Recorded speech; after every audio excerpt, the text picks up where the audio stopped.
Hey y'all, it's me, Leo, and welcome to another video where today I'm going to be reading your wild Dead by Daylight confessions. I have read it up right here, so let's get into it.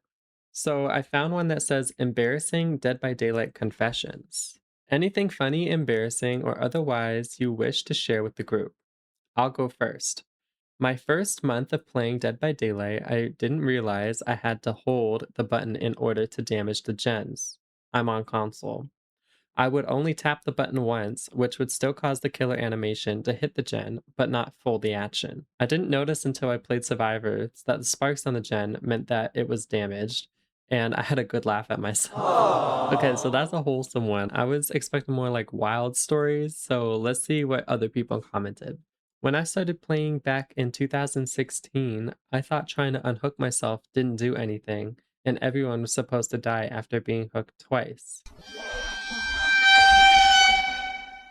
I'm guilty of that one too. I remember when I first started playing, I tried to unhook myself and I immediately died my first game. Honestly, all of those were kind of boring, so let's move on to the next one.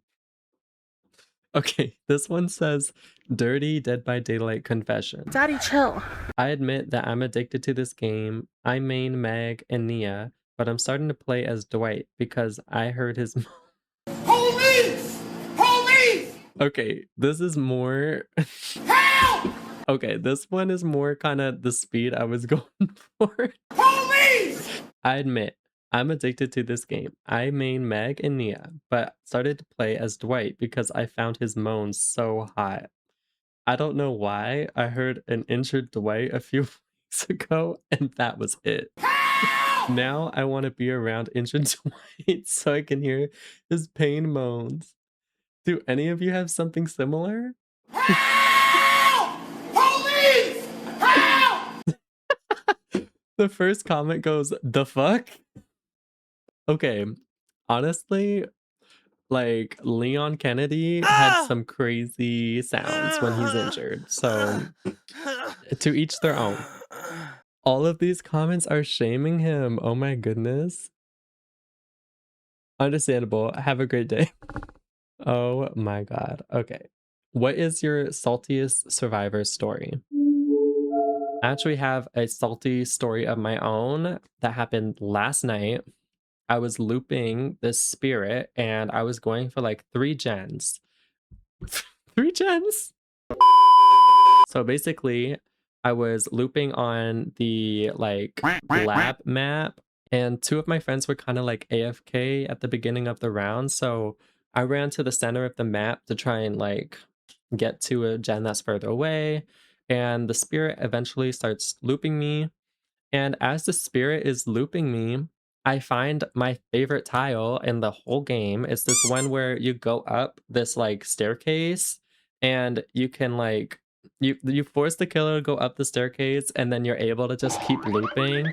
And I stunned her like twice. Also, she misses when I did a slow vault. And this spirit had the audacity to say that we all sucked and that they were just lagging the whole game. Like, all right, sis. All right, yeah, you were lagging. Let's see what the next story says.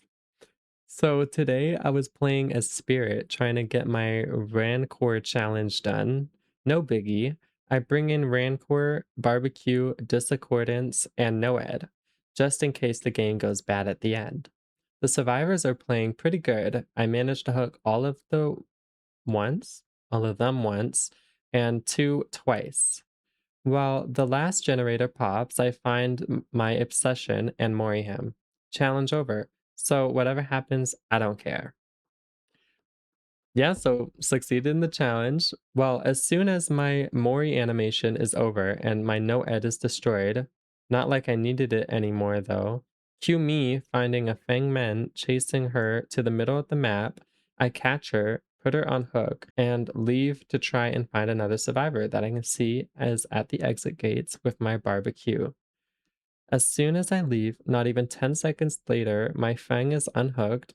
Go for one at gate or 2 in the middle of the map. Easy choice.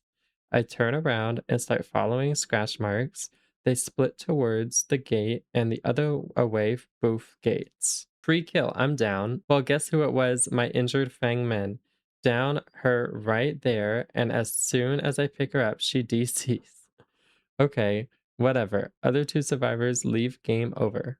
Enter endgame chat, and she blasts me for tunneling and camping. She goes on to say that I'm a trash killer and that no ed is toxic, and she's so glad to have DC'd and denied me my points. I came in for my challenge. That's all I cared about. Lol. Honestly, if it's at endgame and the gates are open, how is anybody considering that tunneling?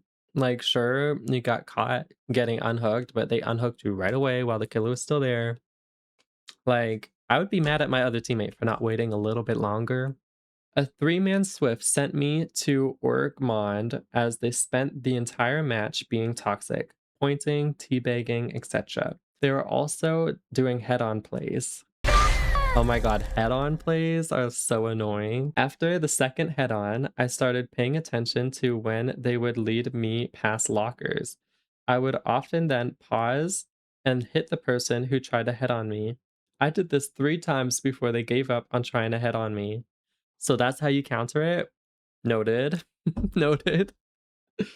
They were stupidly altruistic, so I was able to win off of that. I teabagged and I was playing Ghostface them before I death hooked them, but 2 of them ended up DCing me. I received messages afterwards calling me toxic and how Ghostface was OP and how they couldn't wait till devs nerfed him. Saying Ghostface is OP in 2026 is wild. They also told me to go fuck myself and to die. What is going on with this community? Everybody just like has so much hatred in their hearts. I mean, it's a stressful game, but like, why are you messaging people after the game like mean things?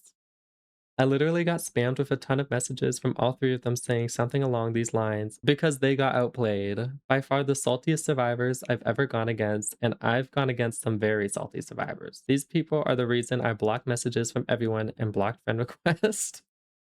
Valid, that's valid. But I wanted to take a pause from the stories to talk about this bouquet my aunt gave me.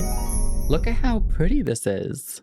All the colors, the composition of the whole thing. I just am in love with this. Kind of need to replace the water though. I'm gonna have to get to that. Excuse my kind of messy background. I have some cat toys on the bed because recently I got a new kitten. His name's Stormy. I'm not sure if you guys noticed him right here. Say hi to everybody, Stormy. Oh, he's so cute. I got him 3 months ago, so he's still really small, but he's gonna be all grown up soon. They grow really fast.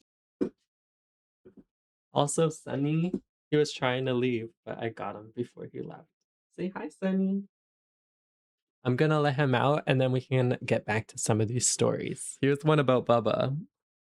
Played a match as Bubba to cool off after a really bad losing streak a couple of months ago. Played Basement Bubba because it's less stressful and amusing. Yeah, I'm the shadow Bubba who ruins your fun. Sue me. He must be used to the hate from that. I get one down, take them to the basement, and sit in the dark corner with Insidious, Franklin's, Monstrous Shrine, and Barbecue. So one survivor comes down unsuspecting. I expected it, downed him, and he joined his friend. Then, like lemmings, the other 2 survivors come down for god tier plays and fail. Why do I feel like I was in this game as a survivor? He says, a 4-hook basement on Badham Preschool with Bubba. They lost. I disabled my messages the day before, so what do? They send me a PSN friend request just so they could attach salty messages about how much of a shit killer I was, despite them all being red ranks. Who should have known better than to challenge Basement Bubba? Imagine going to such lengths just to yell at someone. I know some people, like, they're just gonna say what they need to say and they're gonna be heard. I'm not adding someone after a game. I'm moving on. If anything, I'm going to grab some water, a snack, something. Let's see what other stories we can find. What is the most wild endgame chat you've ever had? Was on Xbox chat, not EGC, but had someone send me a recording of them uninstalling Dead by Daylight after playing a match against me. I'm sure they re-downloaded it straight after, but still, the commitment of having to wait ages for the game to re-download. Oh my god, imagine getting a video of somebody that would make my day, honestly, that's hilarious. Okay, next one. This may be considered very wild, but I was just bullied and berated by a stranger on Steam to play Dead by Daylight with him. When I finally gave in to the constant request and spam invites, he invited another one of his friends. Playing with strangers is fine, but like, what is about to happen? They both had piss poor attitudes. They began spamming the N word and hard R in the pregame chat. Then we got Akanashi, who swept the floor with both of them and one insta DC'd upon first down at 5 gens with a pathetically short chase. And the other went next on her, then berated and insulted me for playing the match out and not throwing myself at the killer alongside them. Shit happened like an hour ago. They were such degenerates, I left the lobby after that. Ew, that is like, ew. That would put such a bad taste in my mouth. I would definitely unfriend them immediately after. And I'm not sure if it'd give me trust issues, but I wouldn't blame that person if they got trust issues from strangers after a game like that. Okay, let's do one more. I played a game the other day with a full-on meme build, M1 Tress, full haste perks, holding W only, never stopping, eating every pallet and vaulting every window. Got a 3-man outed. Would have been a 2K if I played around UB or 4K if I wasn't for one UB they had. What's a UB? Does someone know what a UB is? The guy with 4 syringes and map offering said easy and accused me of crying when I asked if they thought I was playing serious. It would have been hilarious if it wasn't so damn mind-blowing. You know what?